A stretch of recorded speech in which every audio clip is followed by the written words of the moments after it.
Shiv, thank you so much. That was absolutely wonderful. I'm going to, we talked about just saying the universal prayer at this point, and then we'll open it up.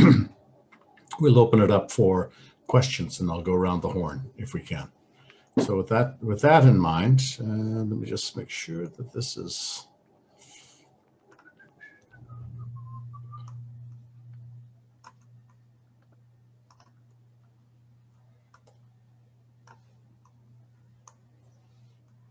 Great. So this was a prayer, Shiv, I believe, that came out of the UN. Is that correct? Yeah, United Nations, yes. United Nations. And I'll just read it out. It's there, but it kind of describes the void we want to get to, and yet like to be in touch and the oneness that we all have. It says, we offer this prayer of peace, not to any one God, nor to many gods, not to a Christian, nor a Jewish God, nor a Buddhist God, nor an Islamic God, and not even to indigenous gods of many nations, but to the divinity within that we all hold inside, that makes us all brothers and sisters, to make us truly a one family in the name of humanity. We offer this prayer to peace, to the cosmic oneness that is our birthright and our privilege and our strength, that should we let it shine and show through us. The way will us to the road of peace. Not the Christian priest, not the Jewish priest, not the Islamic priest, nor the Buddhist priest, not even the indigenous peace of many nations, but the human peace that has a place in the hearts of all, to allow us to truly fulfill our divine potential, to become the children of one humanity. We offer this prayer of peace to allow us to realize the truth of our existence, to allow us all to discover the sanctity of our lives, to allow us all to seek the spirituality of our beings. Please allow us to experience with all our hearts and all our souls the intimate connection to the divine that we all possess inside, for our bodies are the temples of worship, and our souls the altars upon which we shall stand tall and live out the true meaning of existence. We offer this prayer of peace to declare a revolution of the human spirit. We wish to announce that it is now time for all of us to spiritually awaken, to become enlightened, for the time of the enlightened few is over. The age of elitist enlightenment has passed. For how long do you seek to wait for prophets to come down from the mountains and tell us what to do? We all must become enlightened to recognize our divinity, to raise our consciousness.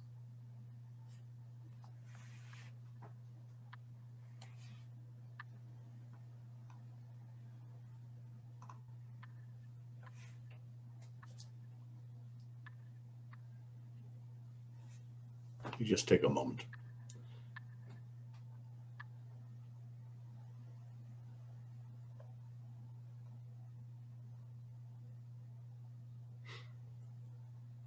I'm just going to go around at this point and just ask people for the thoughts on Shiv's presentation, if they've got any thoughts relative to the proposal, and if they've got any questions for Shiv.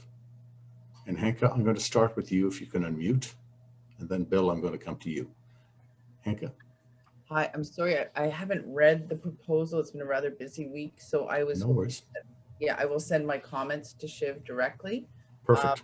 I found the presentation to be very helpful, especially the latter part of it, to bring about, I guess, it added more knowledge to what we think of when we think about becoming enlightened.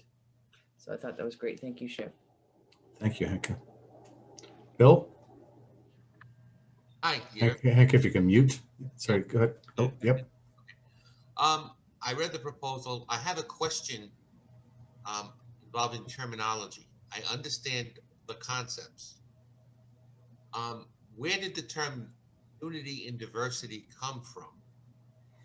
Is that term indispensable, or have we adopted it from another source?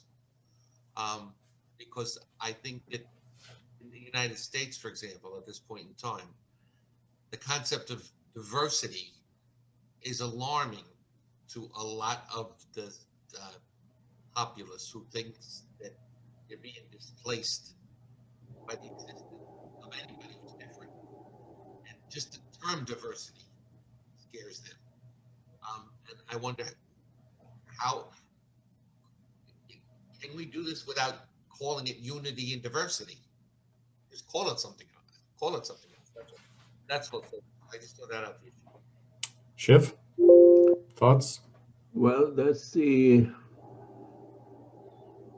I think all suggestions are welcome.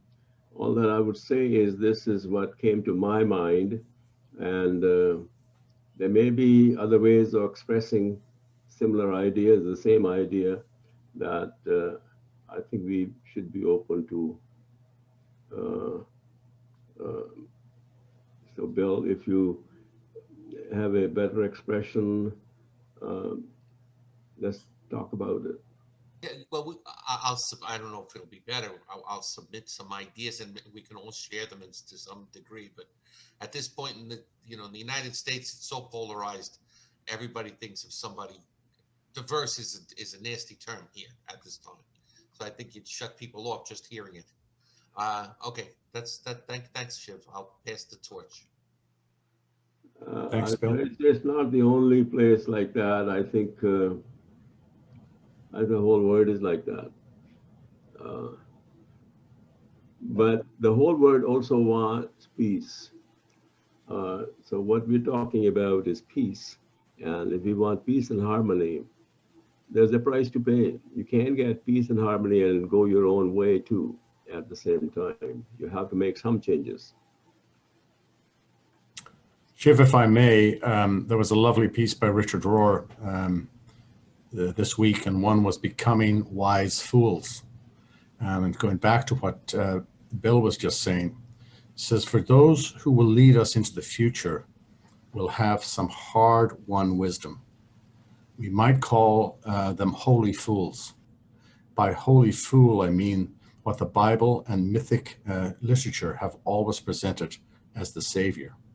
They are persons who are happily, but not naively, innocent of everything the rest of us take for granted.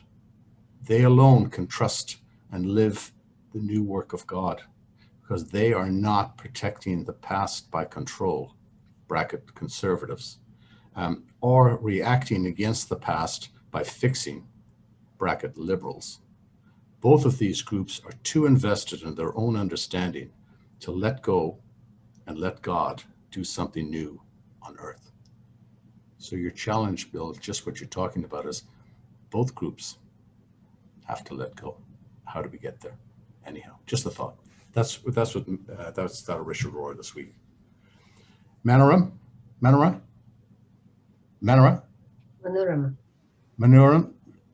Nanda, can you unmute? Can you no questions? Okay. Sir Durl of Bryant. Durl, can you unmute?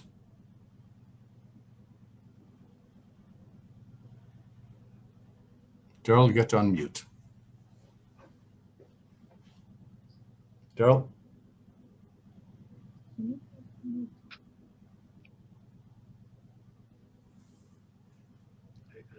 Here you go.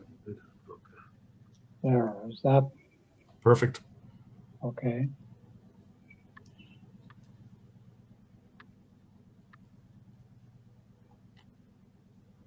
I sometimes think, Shiv, when I hear your presentation about my own sort of struggle to find a way towards that deeper level of consciousness and I often encountered teachers that talked about the mind as the monkey mind. And that's a sort of something that one has to sort of get beyond and find that deeper level. And you tend to say it comes across as something easier to attain to than I think many of us find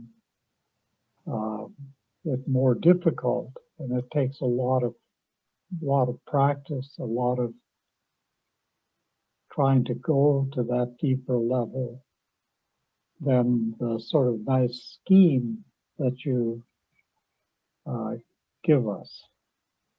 So just to sort of comment that for those who might encounter your teaching and feel like, boy, I read that, I tried to sit quietly, and what I encountered was not a deepened awareness right away, but that monkey mind that just jumps and flits from one thing to another and it's hard for it to gain the kind of stability that it needs in order to access those deeper levels.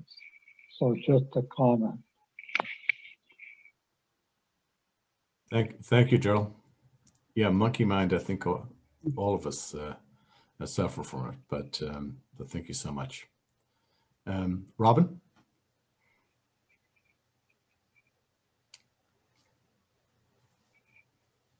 Hi, Robin. I have a question.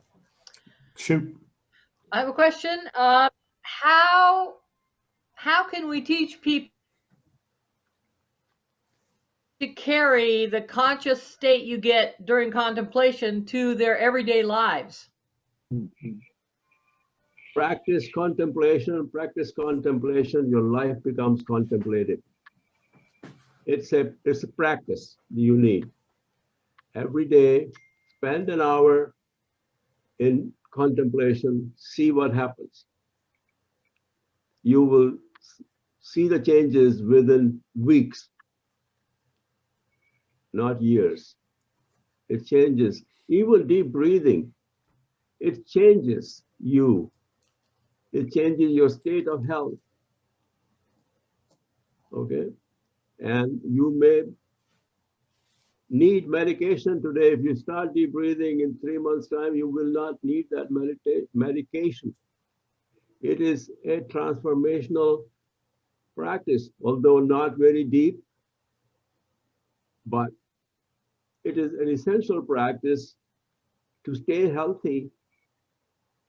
The least it'll do is to make you healthy, physically as well as mentally. And then it'll enable you to contemplate, okay? And once you get there and you spend some time contemplating with yourself, okay, start liking your own company, and then there's no limit. Your whole life becomes contemplative. Thank you, Shiv. I just want to go back to what Gerald said about the monkey mind. When you think in your presentation, Shiv, you talked about it's in our DNA, that we've got all of this in our unconscious, which goes back to the year naught. We've got to be very patient with ourselves to unravel that and be nice to ourselves, because it's not an easy process. But any journey starts with one step. Sure. Yes, sorry. The monkey comes from the instincts. It's there in our, we have so many likes and so many dislikes. We run away from this and we go to this, and then once we get that, then we want something else, and we want something else. We got one blonde, then we want another one, then we want another one, and so on. It's a fact of life. My wife always laughs at me when I talk of blondes, but that is built in to us.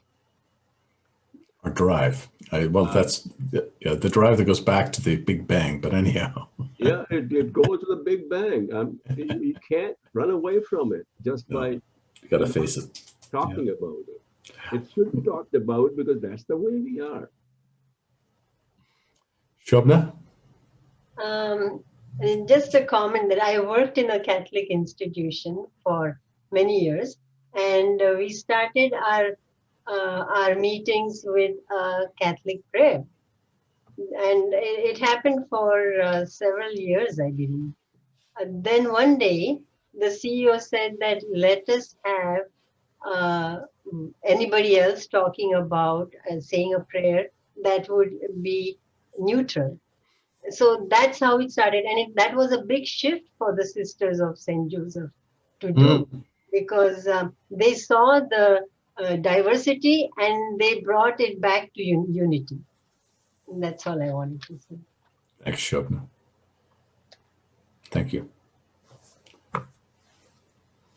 Naranjan?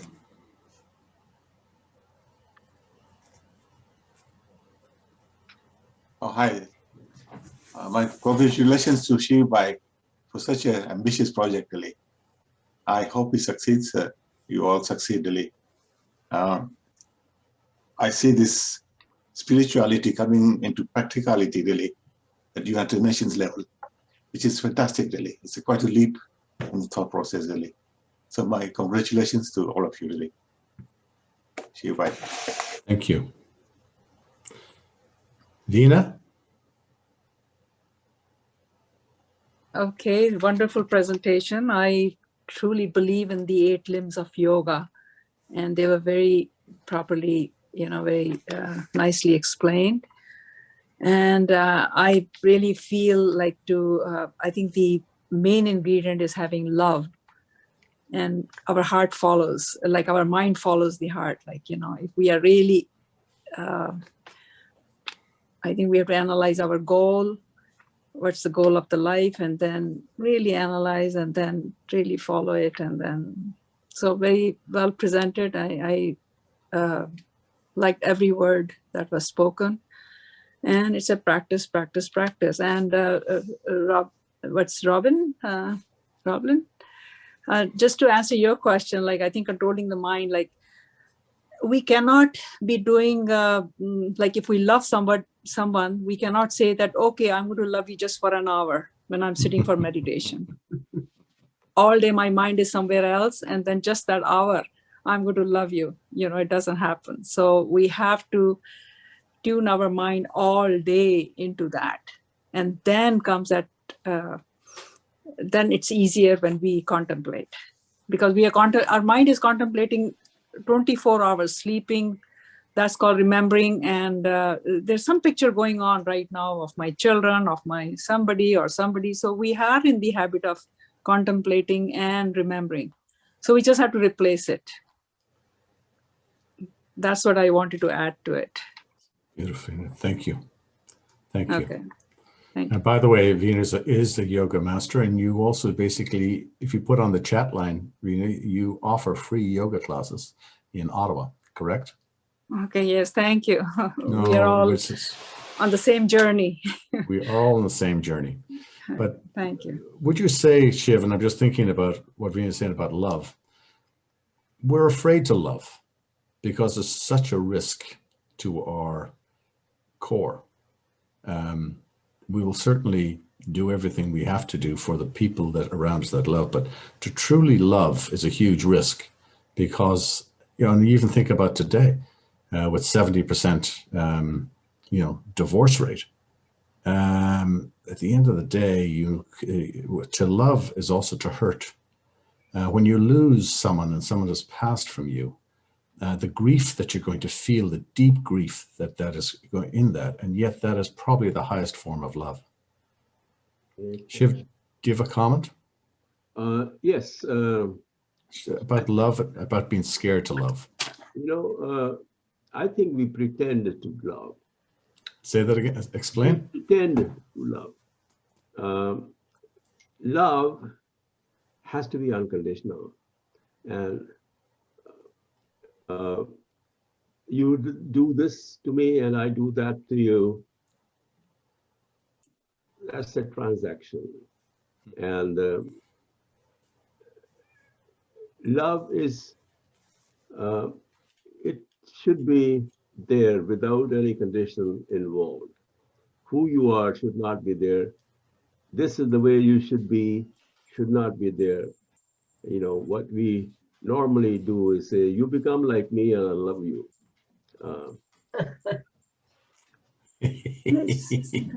That is a very good saying. You become like me, I love you. Otherwise, to hell with you. Yeah, that is not really true love. That is just, you know, that's just, can I say, just I really enjoyed one person went to the Sufi and he wanted to get some wisdom. And he said, let me first ask you, have you ever fallen in love in your life?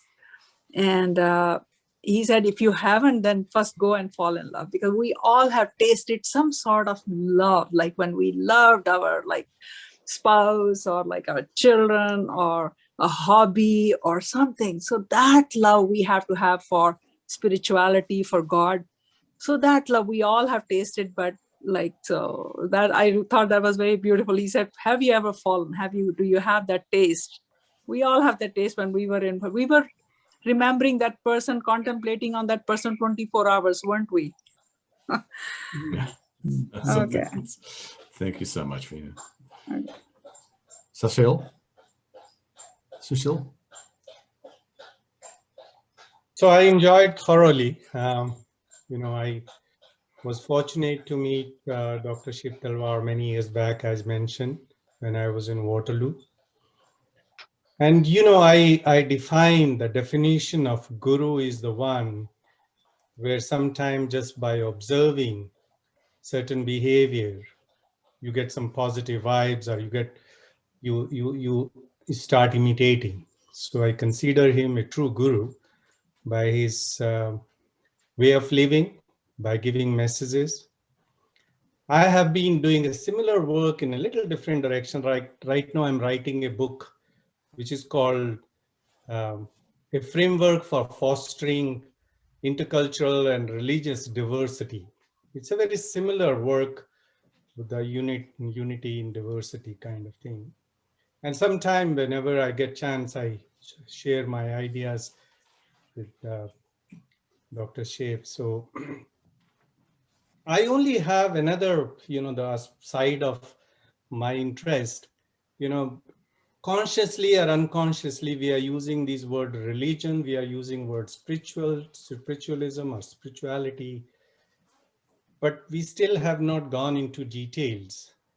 So I thought of the way I trying to conceive some of these thoughts on my own, also listening others. I have coined this terminology called, this is another book plan I have called Balancing H8 Scorecard for Life. Say that again. Balancing H8. H for home. How do you spell H? H8 scorecard for life. And what are these H8? And this I try to do every day. Health. Do I spend time daily on my health? Do I spend time daily for others' health? Hope. Am I hopeful? Can I give a hope to others? Happiness. Am I happy? Can I make at least one person happy? Healing. Do I have ability to heal my bonds? Can I heal others' bonds? Harmony. My actions to foster harmony. Human. Am I human? How can I be human? Heaven. Heaven is seen as the place of peace and love. Am I heavenly? Holy. Holy is more attached with the connection with God, but it is also seen as the perfectness in goodness and righteousness, divine. So I keep asking these questions to myself to define, am I religious or am I spiritual? So these 8 words all begins with H, is ism that I'm trying to find. And I'll be expanding on this. So my suggestion would be that since Dr. Shiv has done so much work in this area, maybe in future, if each one of these aspects could be also part of the similar conference or workshop, and all of us, we share some aspects on each. Like, as I said, happiness, the way I define, may not be the happiness for someone else. but can we share our own these H8 scorecard? How do I get my pleasure? Because one of the important aspects which Shivji were mentioning, that end of the day, when you try to see your happiness or your love or your peace, this is where you combine physiology and your mind together. So health and happiness go together. And this is the huge exercise. How would you embed them together? How do you bring them together? Pranayam, yoga, these are all different approaches. So maybe in future there is an opportunity. I would be more happy to expand on my work and share some of these ideas, and also learn from each one of you whenever there is an opportunity. I enjoyed thoroughly these 4 sessions and look forward for many more. Thank you very much. Thank you, Sushil. Thank you. Shiv, anything? Thank you very much, Sushil. Sure, we'll be in touch, and maybe look for opportunities to share our work together. And whenever that happens, we are planning with Veena, and there is Lalit also from University of Guelph. He's seems to be very active in yoga, so maybe with the cooperation of Lalit and Veena, and also where is Shirish? Shirish also is interested in something like that. We're looking at June is the International Yoga Day. Maybe we'll make a yoga event on or close to International Yoga Day. Thanks, Shiv. Ashwin? You can hear me. Yep. Yeah, I had to miss most of it, but I think the part on love for sure resonates. I mean, the core wisdom: love God, love the good, love the neighbor, and as Shiv said, doing it unconditionally. I think his comment about that business transaction, I just saw that just yesterday too. That really we should have unconditional love. So, Thanks, Ashwin. Not easy to do, but anyhow. Gansha and Suman? Hello. Yes. Hello. Yes. Very well presentation. Loved it. Loved everyone's input. Veena, Sushil, Fred, everyone. To me, you all are our gurus. We are learning each day. The love to me is unconditional love. Love to the family, love to the spouse. That's our responsibility. It's a caring and all that type of love. Loving the children, like unconditional is the real love. We feel it. And very well presented, Shivji, your presentation. Unfortunately, I did not read the book you sent, just few pages, but in the presentation, very well explained, all 8 methods we are trying to practice. It's just the practice you said. My personal experience started since your deep breathing is the monkey mind slows down. It helps. It started anywhere you want to do meditation, you want to quieten your mind, you just do the deep breathing.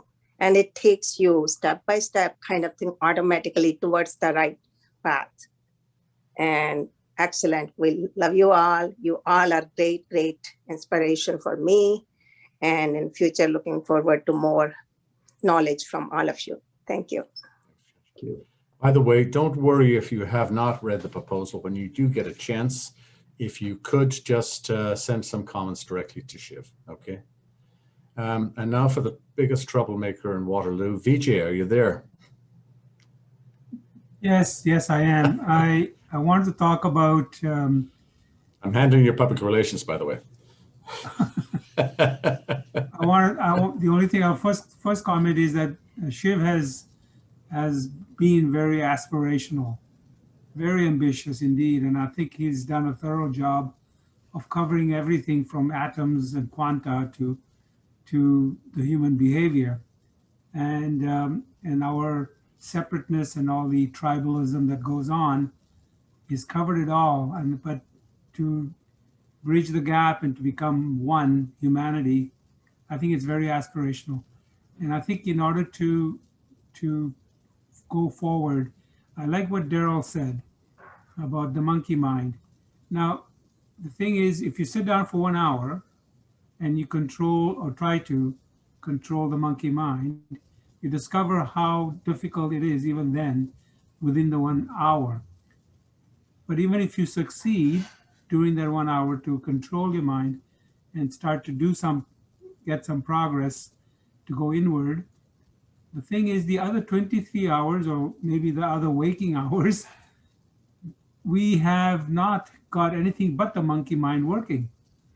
And so the thing that you practice more dominates the thing that you practice less. It just becomes like your whole day. Explain that, Vijay. The thing that what? If you say 16 hours of waking hours of your life, waking hours of a day, 16 hours say, and out of that you take 1 hour and you contemplate, but the other 15 hours you are using the monkey mind. You're not paying attention at all, and you're just going any which way you want. And then, so how does the habit that you form in the monkey mind phase affect the non-monkey mind in the 1 hour? It doesn't do it. What you practice more is what dominates your life. So I think we need to figure out how to pay attention to everything with conscious mind during those 15 hours that are not, when you're not sitting down. The other thing about the 8 limbs of yoga, my limbs are getting deteriorating as I get older. And so what are the chances that at this age I'm going to be able to quieten my body enough to be able to sit? So I think we are talking to people that are already at the other end of the abilities. And I think until we can reach the younger crowd and get them before they become like us, that's the real job, isn't it? So Shiv. I think that's why I think it's very aspirational. It's extremely aspirational. Shiv, comments? You see, I think everybody is so kind to me.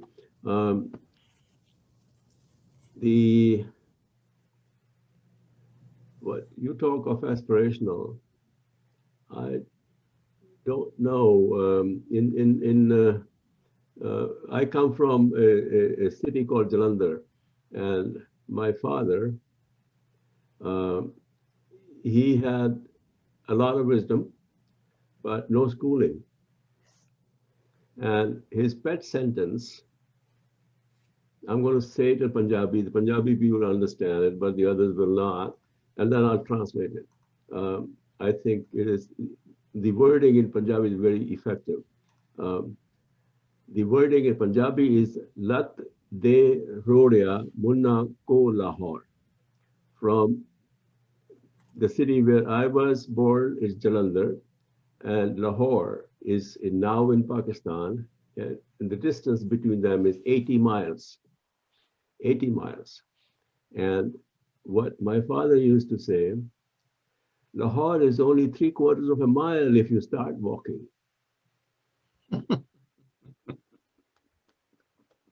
So I think all aspirations, they look like aspirations if you don't get on the way and start moving your legs. Thank you, Shiv. So get moving, Vijay. Thanks, Shiv. Monir. Hi guys, how are you? How are you, my friend? Good. I think it was wonderful presentation, actually, very deep. And thank you, Shiv, again for this insight and the information and the wisdom of all the audience. Frankly, it's a great input. I have, it's not a question, but it's hope, I guess. You know, as Vijay mentioned too, like we have the opportunity and and maybe the luck or the, to meet and discuss these things and practice it as much as we can in our daily life. And I agree with Vijay, how we can translate these things to the newer generation. Like if we are lucky, we were lucky just to discuss these issues now. But, and we are mature enough and wise enough to differentiate between love and diversity and contemplation and be one humane. You be humane. But the new generations and what's going around the world, it's to me it's a long journey.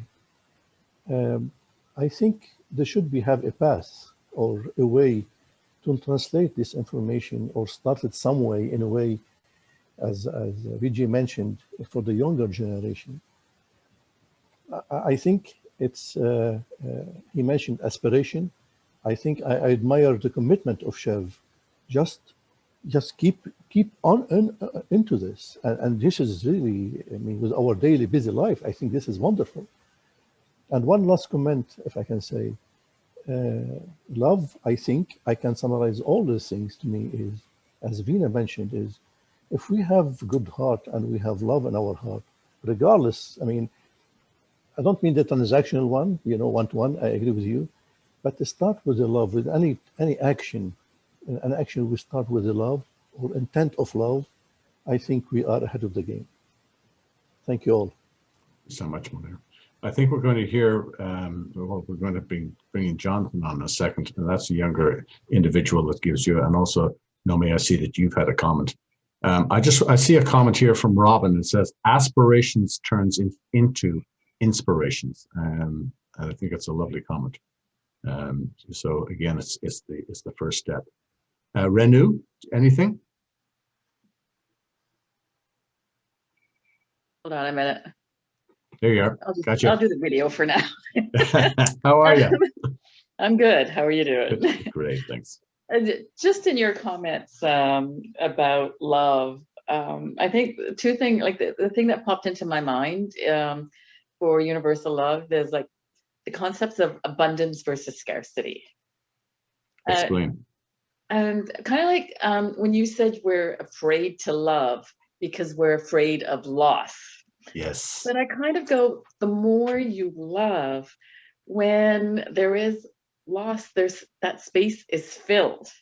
So it's abundant. Like you can't, if you love one person or one tribe, whatnot more, it doesn't mean that you cannot love another tribe and want the best for them. But the concept of scarcity means if I want what's more for my tribe, that means others can't have it.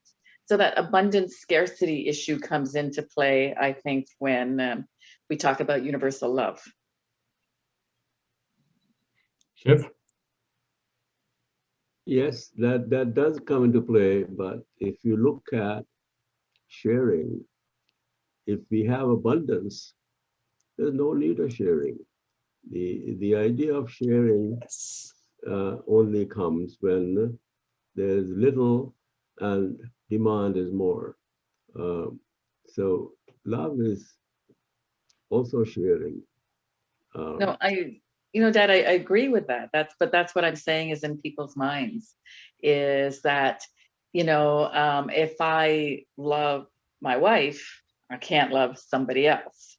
Or there's this concept that you can love many people, many cultures, many tribes, with that,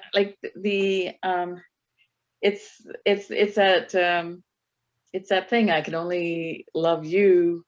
That means I can't give it to somebody else, or I don't have enough to give to somebody else. That's all I'm commenting on. Yeah, you're very right. You're very right. Mm-hmm. If you look at what's his name, Rumi, he would say, I'm a Hindu, I'm a Muslim, I'm a Christian, I'm this and I'm that. And I'm not this and I'm not that and not that also.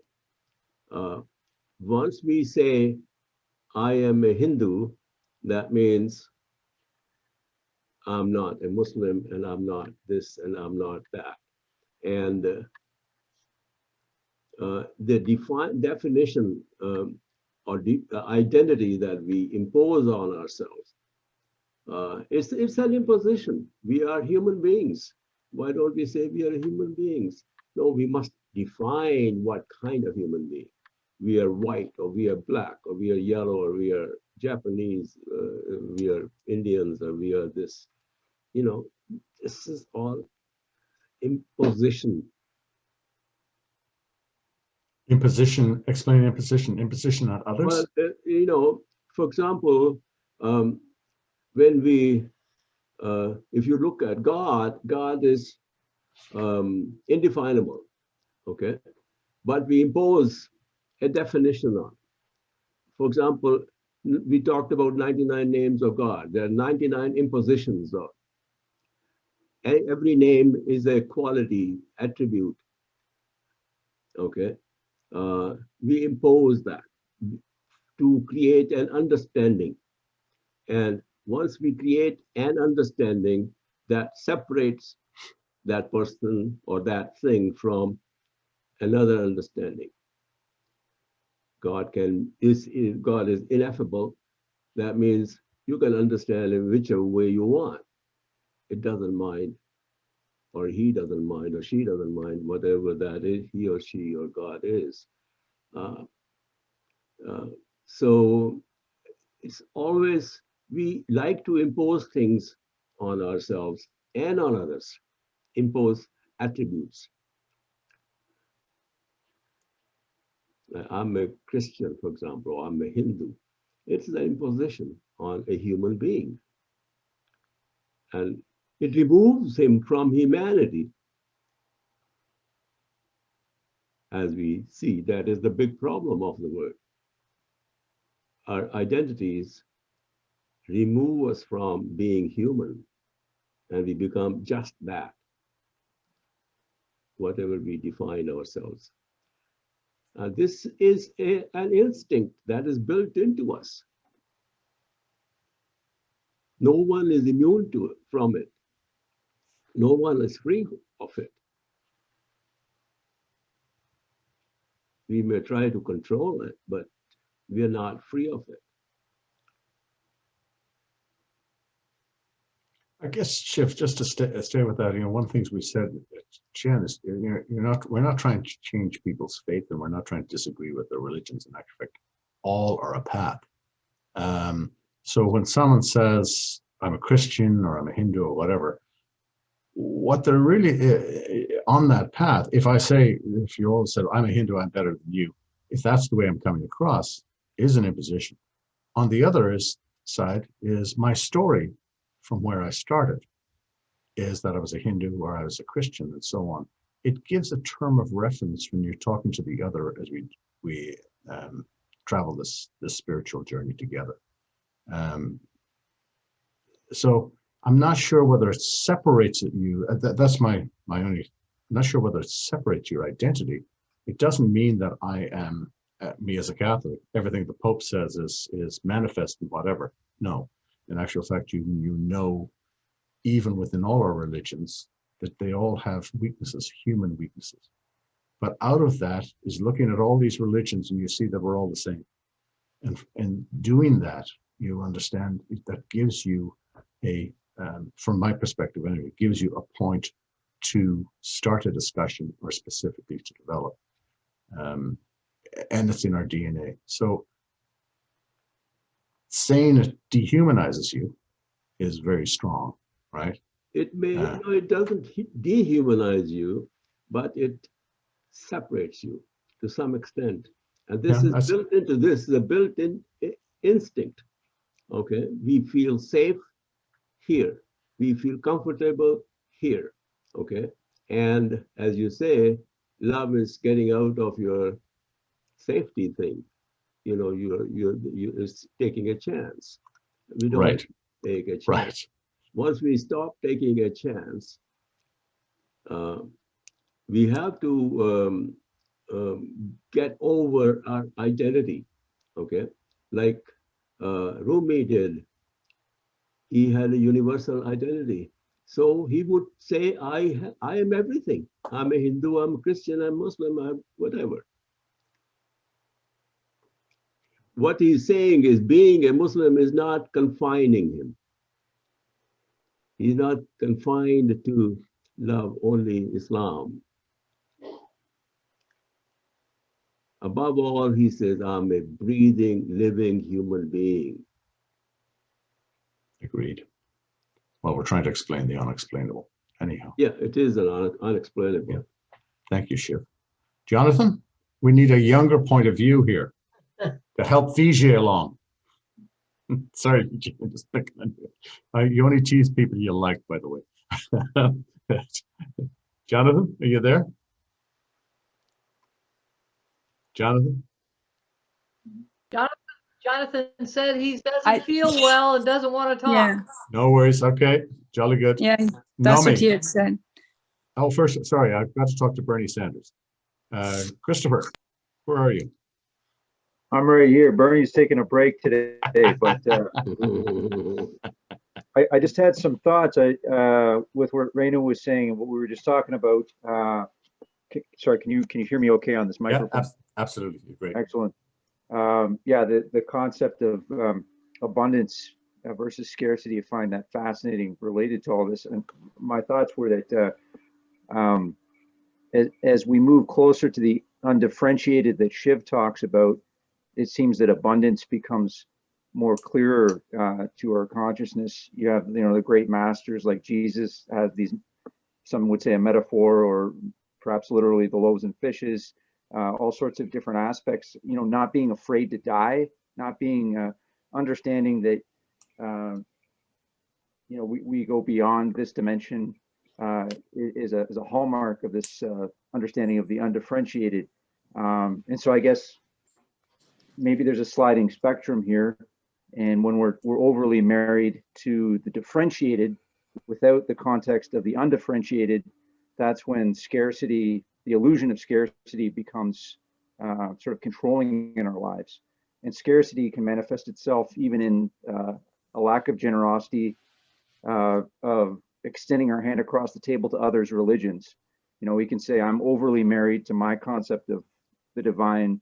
I'm a Christian and this is the only way to go. Nobody else, I can't see the obvious parallels here. I won't do that. I won't extend my arm. So yeah, I just wanted to share, that was a thought that I had after what Renu said. Thanks for letting me share that. Shiv? That's great sharing, Christopher. I'm so glad that I saw you here in this last few sessions. I think 2 sessions at least, if not more.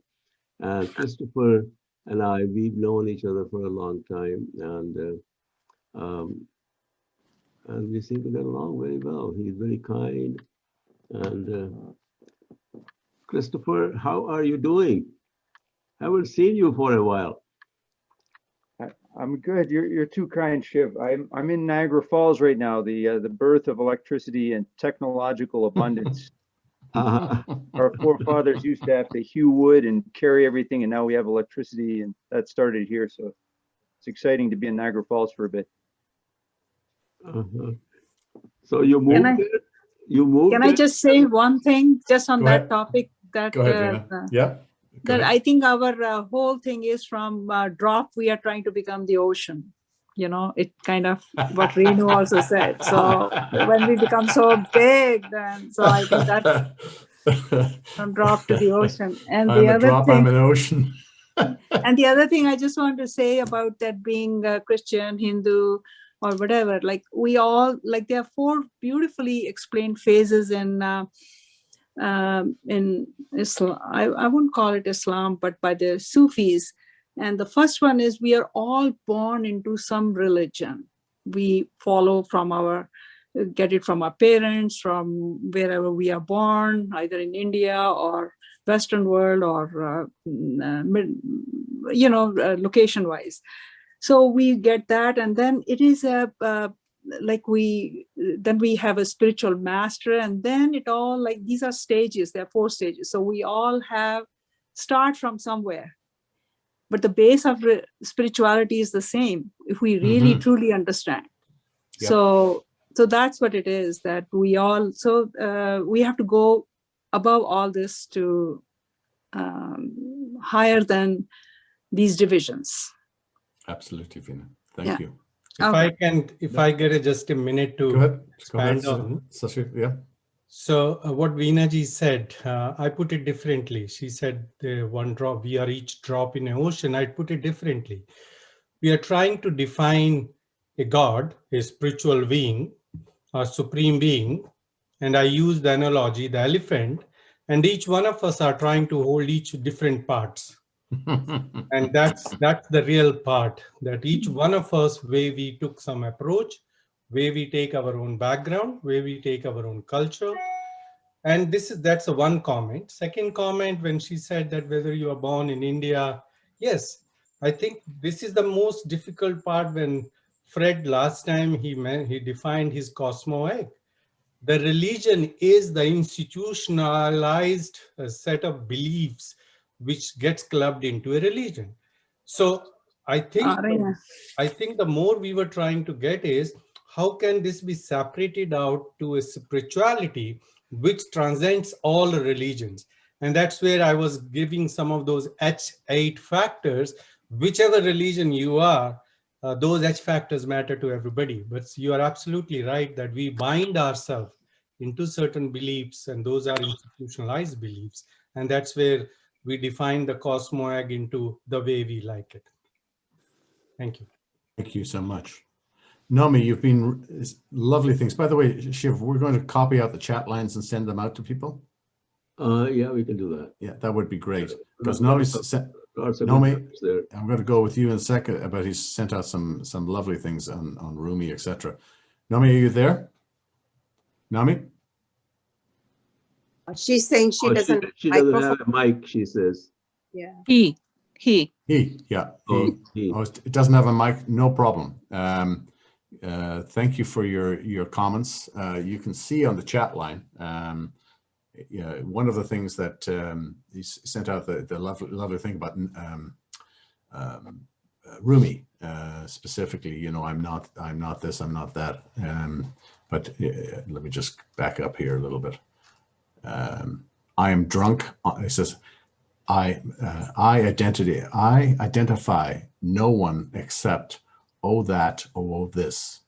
I'm drunk on the cup of love. Yeah. But when you've got to read, it's just lovely. And you also just sent Nomi here. It says, Turkish poet Muratan Mangen said about identity. Identity is a concept of our age and should be used very carefully. All types of identities, ethnic, national, religious, sexual, or whatever else, can become your prison after a while. The identity that you stand up for can enslave you and close you to the rest of the world. That's wonderful. And by the way, Bill, it goes back to what you're saying about unity and diversity. What we were just saying is that we don't have an answer specifically, but I think that's wonderful. May I ask a question? Fred, I want to read just one from Kabir. Take away the noise. Sorry, Veena. And Kathy, I'm coming to you next, by the way. Oh, sorry. Thank you. No, go ahead, Veena. No, go ahead, Veena. Okay, I have one. I got just two very short quotes. One from Rumi. Look past your thoughts so you may drink the pure nectar of this moment. Look past your thoughts so you can drink. Say that one more time. Look past your thoughts so you may drink the pure nectar of this moment. Beautiful. We all have the well within us, we just have to drink from that well. And one last one from Kabir. Take away the noise in your life, and the only thing left is you, deep in your heart, you and your constant. That's lovely. Thank you so much, Veena. Thank you. Kathy, I'll go to you, and then Felicia, and then Lalit. Kathy? Thank you. Yep. I have been working with Nomi at One Spirit Seminary for a few years, trying to imagine a global holistic curriculum. But our approach is more of a focus on forming hearts through sharing diverse experiential spiritualities. So my question is, does the approach that you're describing, Shiv, here seem to you like it's the prior step to this? The step of preparing the brain to desire a unitive experience, or is it just different? Well, I guess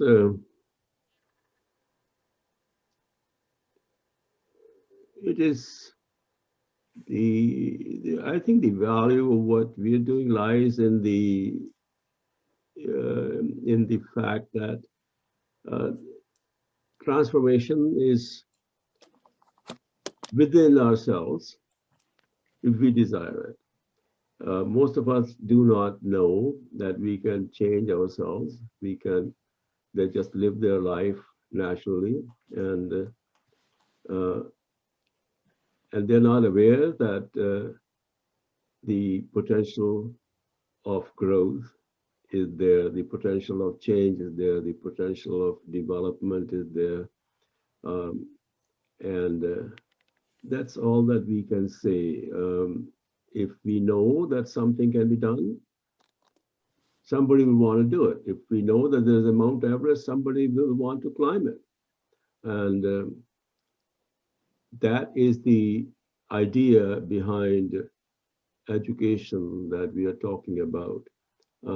Many people are not even aware of the infinity of God. They're not aware that there are different ways of looking at the same God, and without really defiling it. So they get bogged down, and because they're not aware. So if we increase the awareness that there's a Mount Everest, more people will like to climb it. That's the way I would put it. Okay, thank you. And how about when the child goes home to parents that don't have a sense of transformation being unique to the person? How do we get around that part? Well, that is no different from the problems of life right now.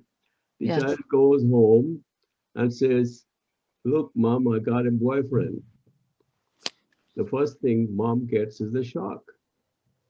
The child will learn to deal with it. The mom will learn to deal with it. These are problems of life. If a child wants to fly, no parent worthy of being called a parent would want to deny him the experience of a flight. So I think the problem is no different from what normal life is. People all have their ways of living and their ways of thinking, and children, they are creative, and they don't respect those bounds that may be so sacred to the parents. Thank you. Kathy, you mentioned that Nomi and yourself were part of what organization? One Spirit Interfaith Seminary. And do you have a link to that? Sure, I'll put it up. Put it up, that would be great, just for us to kind of take a look at it. Thank you so much, Kathy. Thank you. Felicia? Felicia?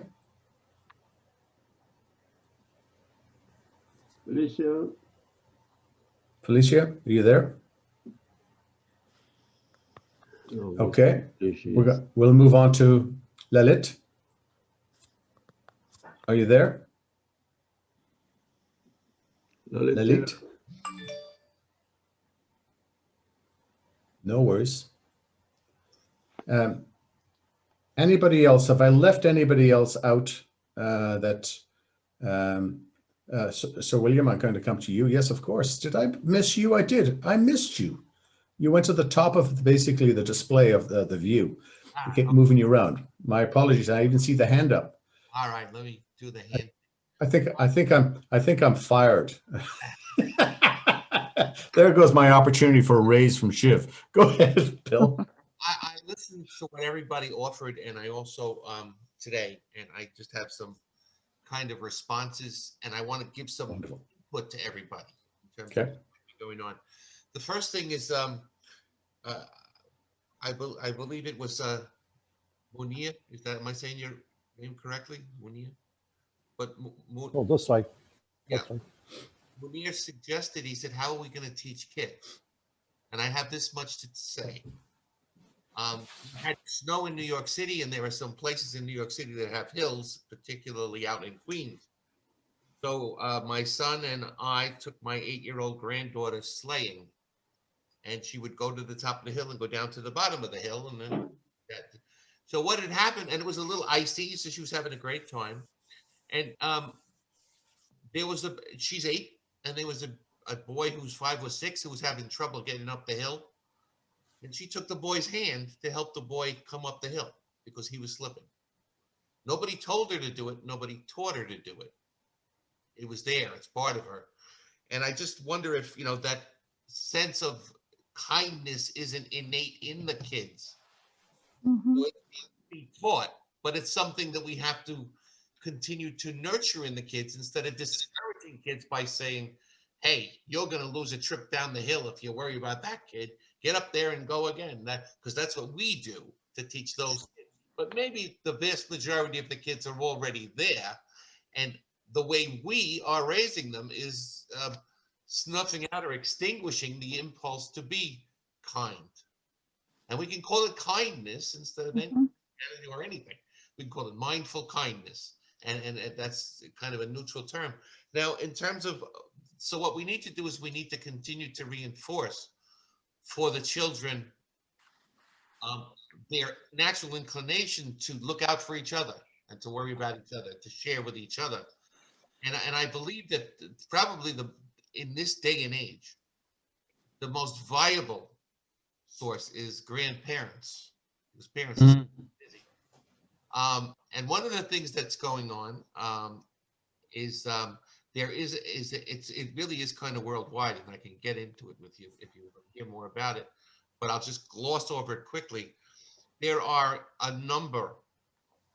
growing number, and it's growing tremendously quickly, of women-based healing groups.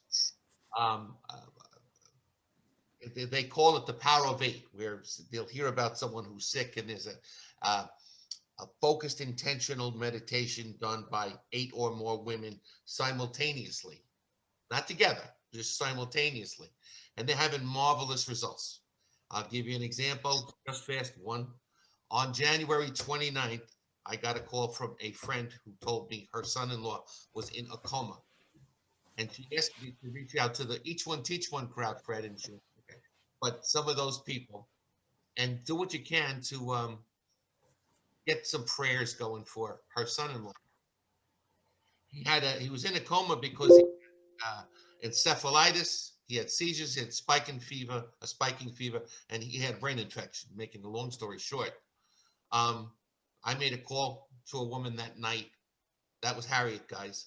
Harriet left, and she got a Power of 8 going. I made a call to several people. I got some shaman friends to be involved in the praying component. He went back to work yesterday. Took the train by himself in less than a month. So you can look at medicine, but Tanya is Tanya is the mother-in-law. Her text to me says, I want to thank all of you.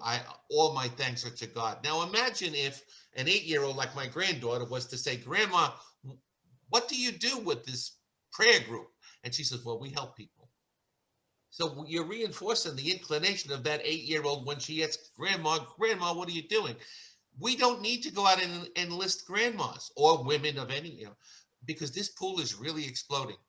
We have, it's international, and we can talk about it more at another time. BJ also asked the question about how do we continue to maintain our mindfulness the 23 hours a day when we're not in our state. And I think it is just a function of through habit, we become what we aspire to be. I am an attorney by trade, and I could say, well, I meditate and I'm cool, and then I go into the courtroom and then I have to think and all of, and I recognized that there was this divergence in approaches to what I was doing spiritually and how I was living. And one day I thought to myself, I asked myself about boxers, really fighters. And what they basically do is they train called sparring sessions over and over and over. And the thought occurred to me that they spar so much, not to get better, but so that they could do what they needed to do without thinking about it. So if they got hit right between the eyes and they didn't know where they were, the hands would still go like under autopilot. And I thought spirituality is the same thing.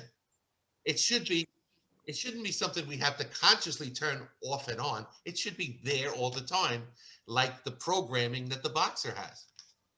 So one of the things that I did when I started to go to court and I'd have something complicated is, well, I would prepare and I'd learn all of the materials.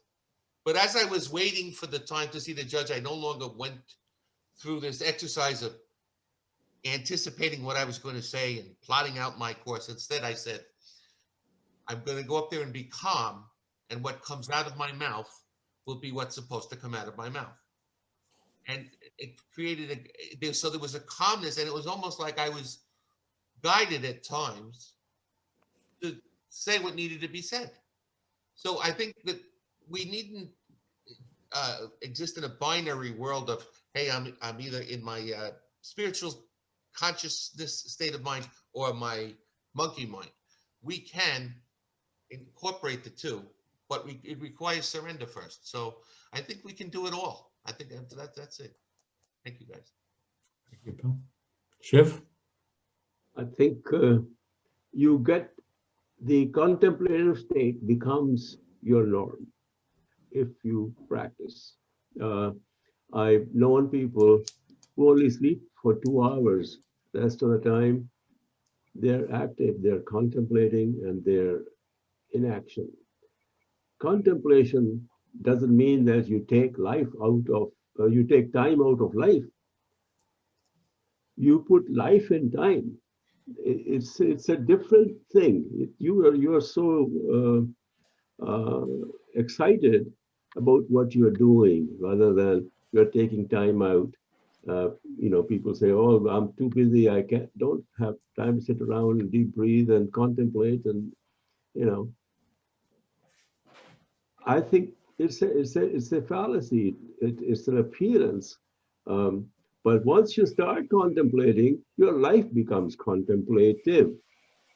As Bill was saying, that my experience was, if I had to speak 3 words out of my area of expertise, that was civil engineering, I would freeze just thinking about what am I going to say, how I'm going to say it.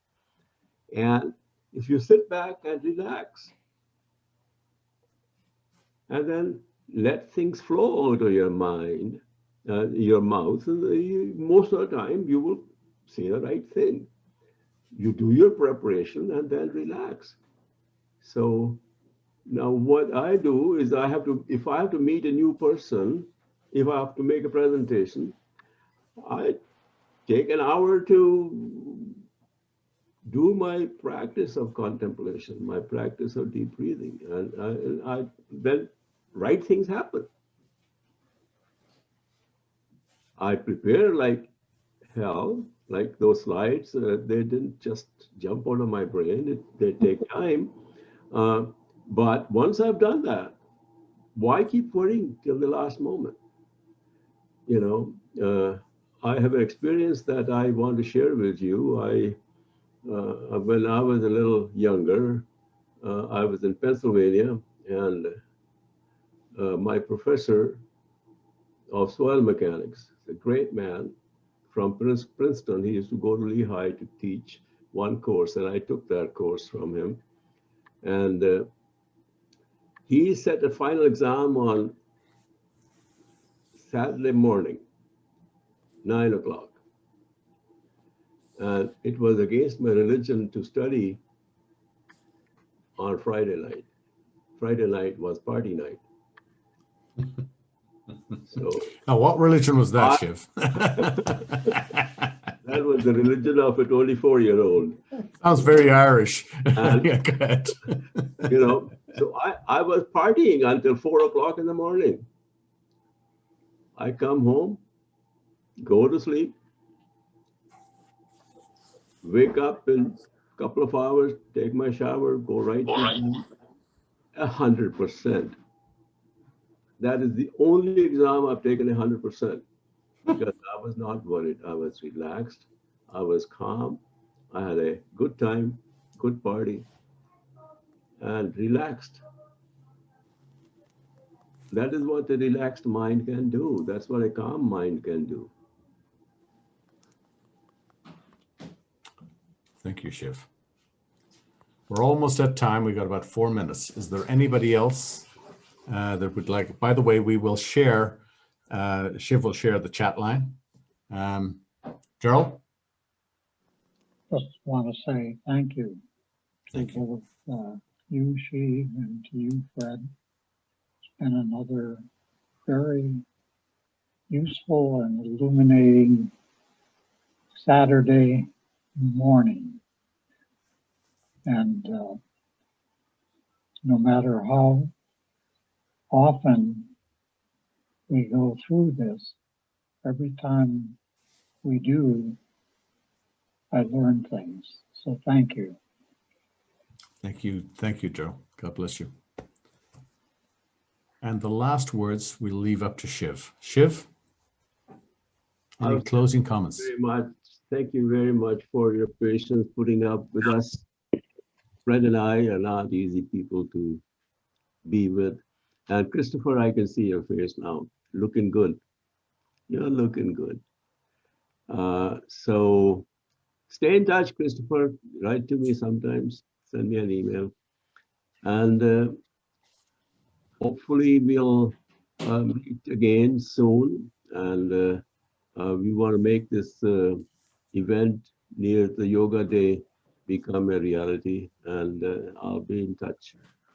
And all the best to you. Thank you. Thank you all, by the way. Thank you all for your input. And God bless you. It's been wonderful.